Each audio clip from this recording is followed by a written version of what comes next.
What would you do if you paid for your sister's wedding, only to find out you weren't even invited? I spent months helping my sister, making sure she had the wedding of her dreams, financing the venue, the catering, even the dress. But when the day arrived, I found out I wasn't part of her perfect little world. Excluded and humiliated, I was left to realize the truth about my family. She thought I'd always be there to bail her out. She was wrong. Stay tuned to see how this betrayal leads to a moment of reckoning, and don't forget to subscribe for more powerful stories. I wasn't invited to my own sister's wedding, even though I paid for it. She claimed I didn't fit the vibe, but the smile on her face disappeared the moment the venue canceled everything at the last minute, and she truly understood what had happened. I can still remember exactly when I found out. It wasn't through a heartfelt conversation, a mistake in the mail, or even a casual mention. No, I found out the way someone stumbles upon a party they were never meant to know about through a social media post. Imagine a beautifully crafted invitation card, gold lettering embossed on the surface, resting gently atop white satin fabric. The caption read, "The countdown begins. Can't wait to celebrate with all my loved ones on the most special day of my life." All her loved ones, but not me. At first, I thought it was a mistake. Maybe my invitation was just lost in the mail. Perhaps she hadn't gotten around to telling me in person. After all, I had spent the last 6 months bending over backward to ensure she had the wedding of her dreams. I paid for the venue deposit when she and her fiancé were short on cash. I covered the catering advance when my parents hesitated. I even gave her money for a dress she hadn't even shown me yet. I scrolled through the comments beneath the post, my stomach sinking.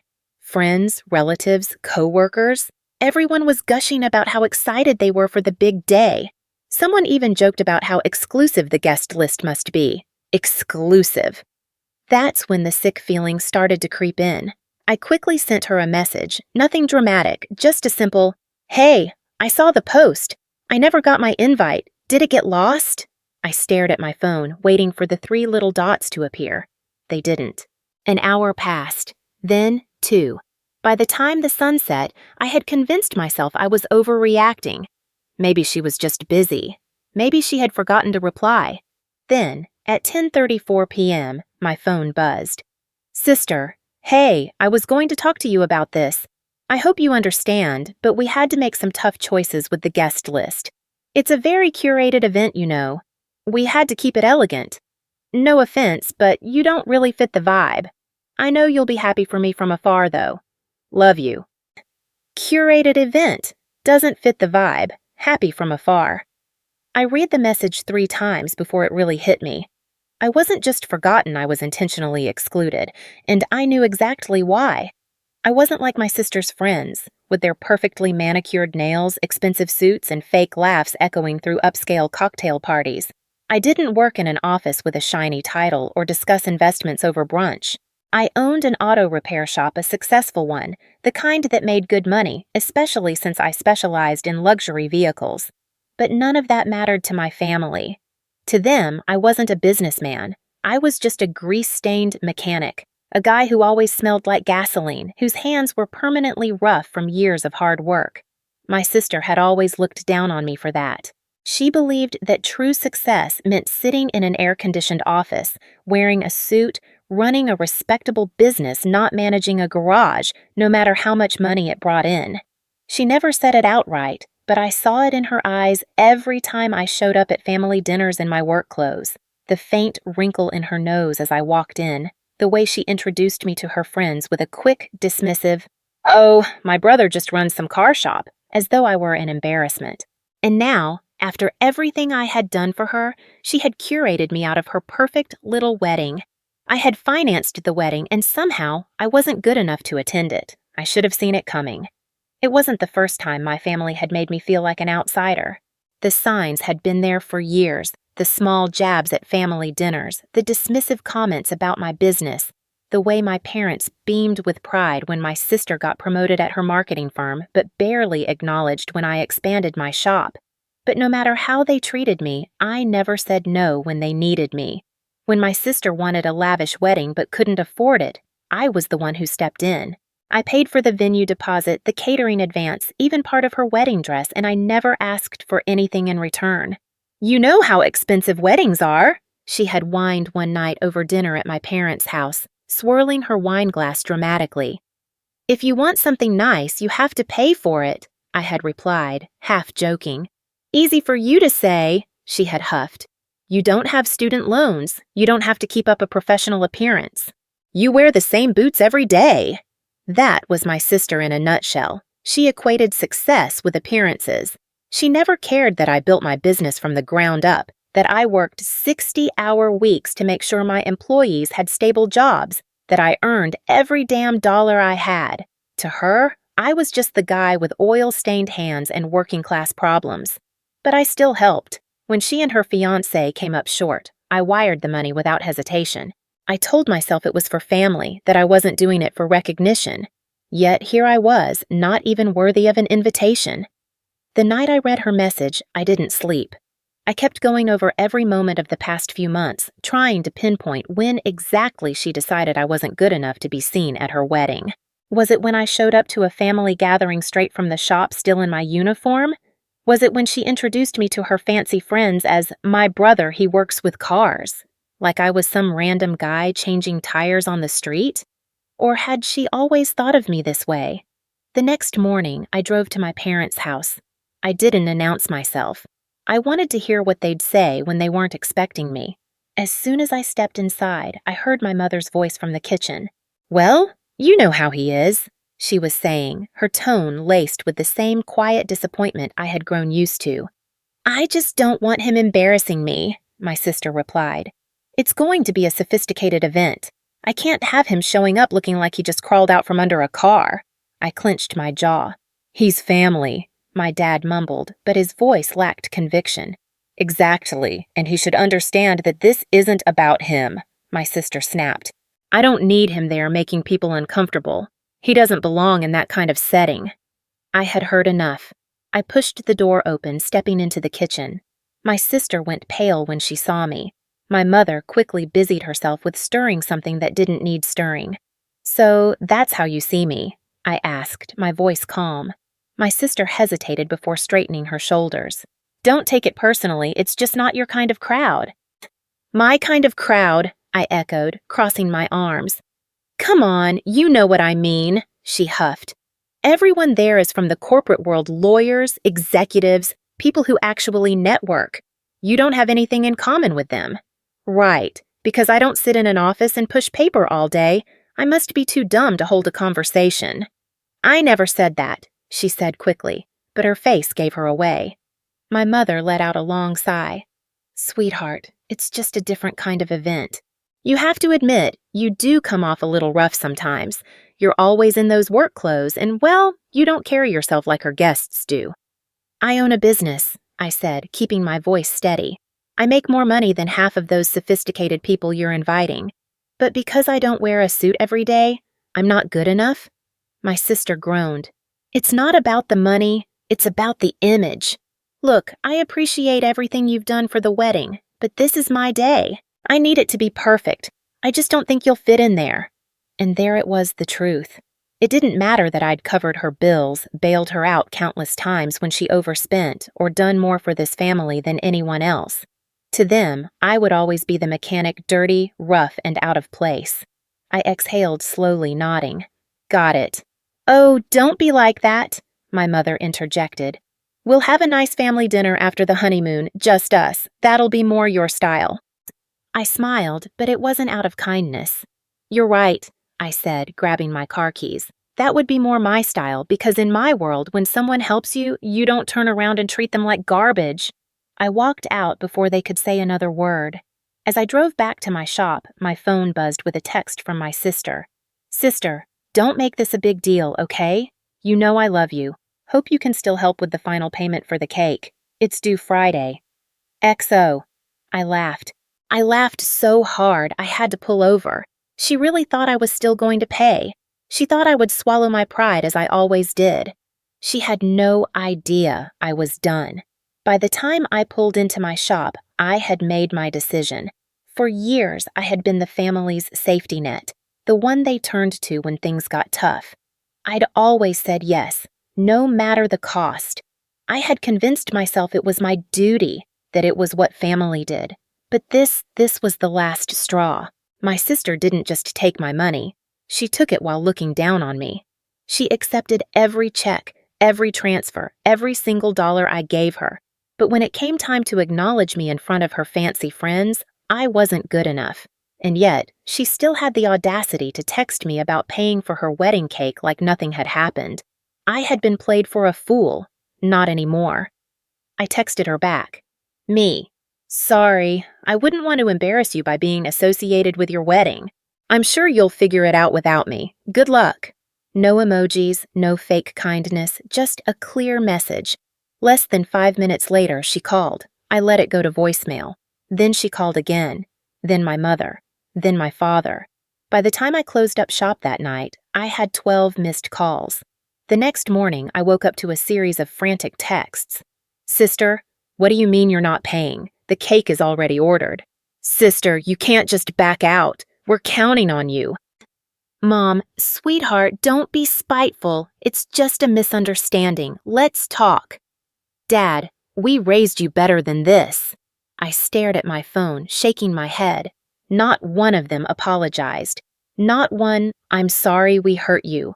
Just expectations, just the assumption that I would keep playing my role. I called my sister. She picked up on the first ring. Oh my God, finally! Listen, I don't know what's gotten into you, but you're acting crazy. You already agreed to pay, so… I changed my mind. I cut in. Silence. What? I changed my mind, I repeated slowly, letting it sink in. I'm not paying another dime. You'll have to figure it out yourself. Are you serious right now? She screeched. You're really going to betray me like this? I laughed. Screw you over, you mean? Like how you conveniently forgot to invite me because I don't fit the vibe of your wedding? Or how you and Mom were talking about me like I was some embarrassment? That kind of screwing over? She huffed. Oh my God, it's not the same thing. That was about appearances. I didn't mean it in a bad way, but this is actual money, real responsibility, and it's not my problem, I said calmly. You didn't want me at your wedding? Fine. But you don't get to take my money while pretending I don't exist. You made it clear I don't belong, so I'm acting accordingly. Oh, don't be so dramatic, she snapped. You're just mad because you didn't get an invite. Grow up. I exhaled through my nose, keeping my temper in check. You know what's funny? I said. You think I'm upset about the invitation. That's not it. It's the fact that you used me, that you treated me like an ATM and still had the nerve to look down on me. That's what pisses me off. Oh, please, she scoffed. You have plenty of money. You wouldn't even miss it. And there it was. It wasn't gratitude. It wasn't even entitlement anymore. It was pure, blatant greed. You're right, I said, my voice cold now. I have plenty of money and none of it is going to you ever again. Wait, she started, but I hung up. This time, I was done. I didn't hear from her again for the rest of the week, but my parents, they wouldn't let it go. By Saturday, I was getting guilt-tripped from every angle. Your sister is under so much stress, my mom whined. Can't you just do this one thing? It's already planned, my dad added. What's a couple of thousand to you? Family helps family, my mother kept repeating, as if that was supposed to mean something. But I had heard enough, so I finally said it. Family helps family? Funny, I don't remember any of you helping me when I was starting my business, or when I was working 16-hour days to make sure I could afford everything on my own, or when I paid for half of her wedding and still got treated like dirt. Silence. You guys can figure this out, I finished. I'm out. I hung up and blocked their numbers. Let them squirm.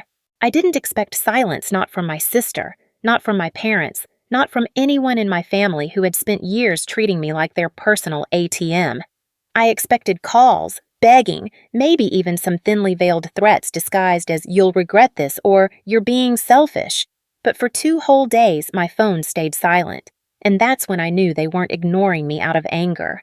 They were scrambling, trying to figure out how to replace the money I had just ripped away from them, trying to undo the damage of assuming I would always be there no matter how they treated me. And then, on the 3rd day, my mother showed up at my shop. She didn't call first. She just walked in like she owned the place, her eyes darting around at the cars being worked on, at my employees moving efficiently from one task to the next. I wiped my hands on a rag and crossed my arms. "Something wrong?" "We need to talk," she said, her voice tight. I gestured to the office. "By all means." She walked inside, sat down in the chair across from my desk, and folded her hands in her lap. She looked uncomfortable, like she didn't belong here, like she'd rather be anywhere else. I took my time sitting down. I wanted her to feel that discomfort. "Your sister is in trouble," she finally said. I raised an eyebrow. "Oh? Don't act like you don't know." "I don't," I said, leaning back. "But I have a feeling you're going to tell me." She exhaled sharply, as if she was the one who had a right to be frustrated. "The bakery won't release the wedding cake unless they get the rest of the payment. The venue is threatening to cancel the reception unless she settles the remaining balance, and she still hasn't finished paying the florist." I stayed quiet. "The wedding is in 2 weeks and she doesn't have the money," my mother pressed. "She can't cover all this on her own." "That's unfortunate," I said. She blinked at me as if she couldn't believe I wasn't leaping to fix it. "You have the money," she said carefully, like she was speaking to a child. "You could help her, and you wouldn't even feel it." I gave her a slow smile. "And yet, here we are." Her nostrils flared. "Stop being petty. You agreed to pay, and she planned everything around that agreement. You can't just pull out at the last second." I tilted my head. "You mean like how she planned her guest list without me? Funny how that works." "This isn't the same thing." "Sure it is," I said. "She made a choice. I made mine. She wanted a wedding without me in it? Great. That means she doesn't need my money either." "Oh, for God's sake," my mother muttered, rubbing her temples.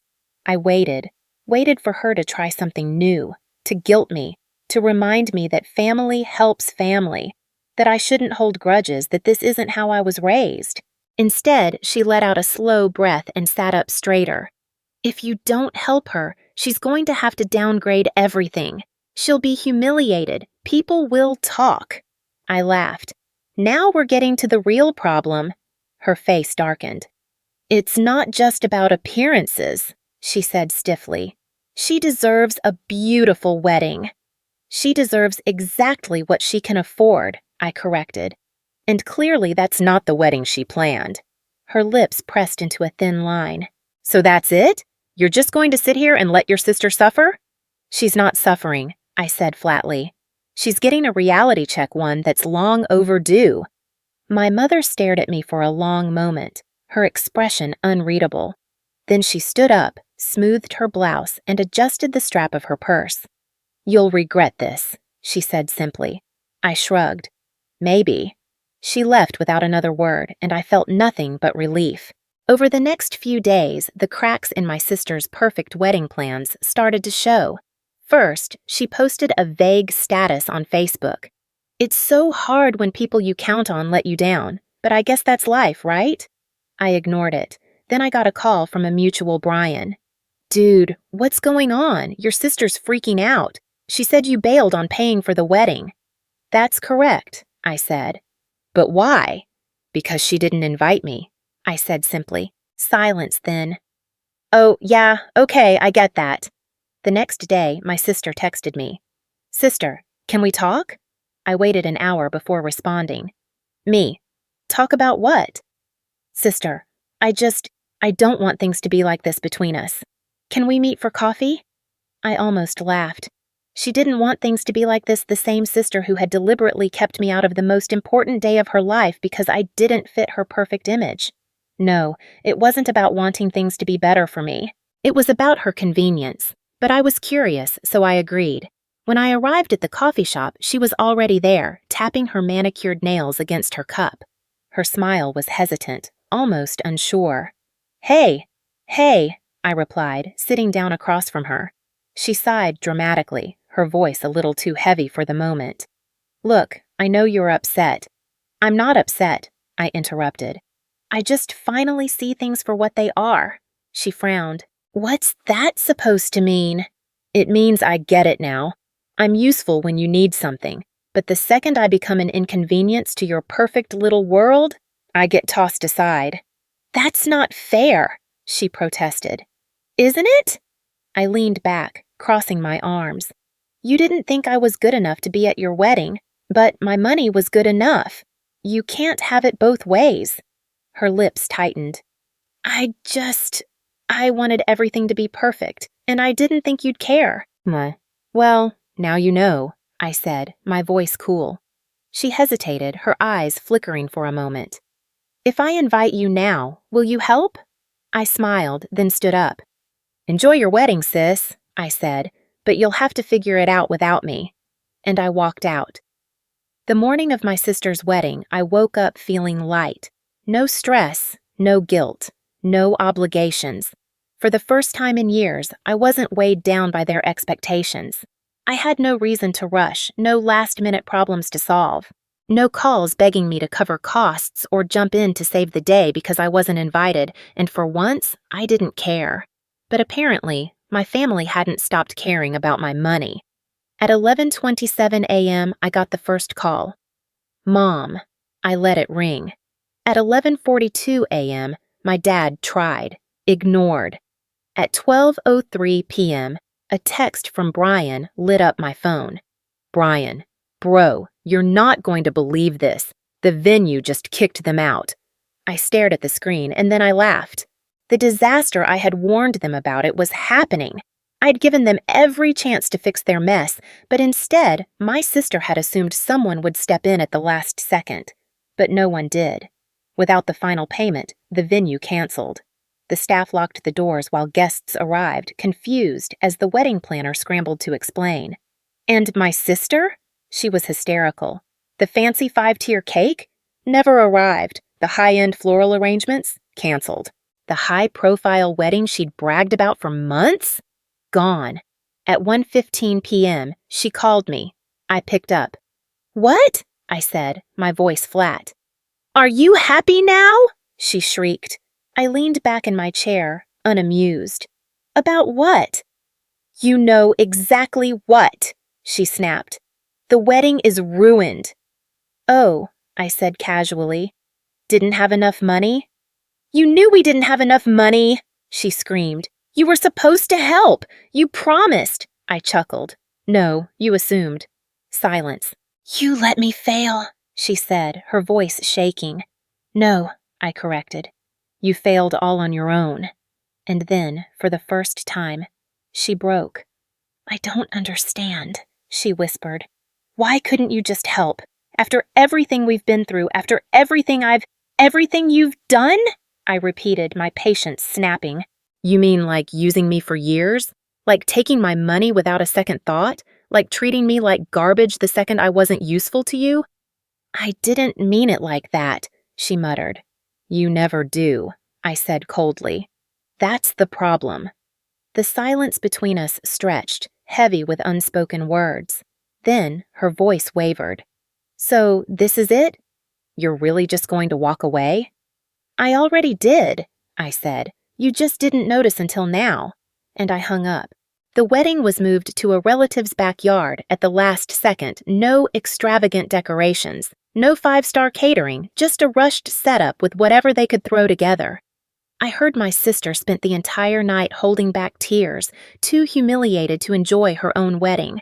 I didn't reach out. I didn't apologize. I didn't check in. I let them figure it out for once. And for the first time in my life, I felt free. Final update. A year later, my parents finally accepted that I wasn't changing my mind. At first, they tried guilt, then anger, then silence. Now they treat me carefully, as if they finally understand that if they push too hard, I won't hesitate to walk away permanently. As for my sister, she never apologized, but she also never asked me for money again. I consider that a win. And me? I'm still running my business, still doing just fine, only now every dollar I earn is mine. What do you do when you've given everything, but your family only values you when you're useful? Do you keep giving, or do you finally stand up for yourself and say, enough is enough? For years, the protagonist had been the family's financial savior, covering costs, bailing them out when they were in trouble, and never once asking for anything in return. But when his sister excluded him from her wedding, the very wedding he paid for it was the final straw. She didn't just forget him. She deliberately removed him from her perfect, curated day because he didn't fit her vibe. After everything he'd done for her, all the sacrifices, the financial support, and the emotional toll, he was nothing more than a tool to her. But when she tried to get him to pay for the cake after excluding him from the event, he knew that was the moment to finally break free. He refused to keep being the ATM for a family that only saw him as a means to an end. His sister's wedding disaster was the wake-up call he needed. For the first time, he realized he didn't owe anyone anything, not even family. He chose himself. What about you? Have you ever felt like you were only appreciated when you were useful to someone? Or have you ever had to cut someone out of your life because they took advantage of you? Let's talk about it in the comments. And if you enjoyed this story, don't forget to like, share, and subscribe for more stories like this.